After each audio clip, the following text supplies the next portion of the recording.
পরিশেষে বিজয়পুরে চলে এসেছি। বিজয়পুরের সাদা পাথর, চীনা পাথর, এটা পুরাই আন্ডারমাইন লেক।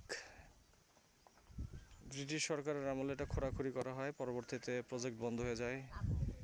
এই লেকের মতো টাঙ্গুয়ার হাওর সংলগ্ন একটা লেক আছে, ওটা চুনা পাথর, আর এটা হচ্ছে চীনা পাথর।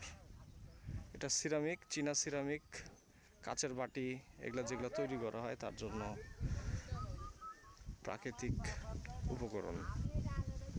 বছর চারেক আগে এটা যত সুন্দর ছিল এত সৌন্দর্য তার নাই। আমাদের সাথে মুক্তার ভাই, আমাদের সিনিয়র ওয়ান অ্যান্ড অনলি, যিনি এই পুরা ট্যুরের খরচ বহন করতেছে, তার কাছে আমরা প্রচণ্ড অর্থে কৃতজ্ঞ।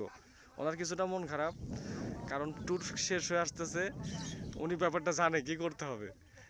আপনারা দেখতে পাচ্ছেন এই পাশে যে লোকালি যে হোটেলগুলো হয়েছে, এগুলো একসময় ছিল না, এখন এগুলোর প্রচার এবং প্রসার ব্যাপক।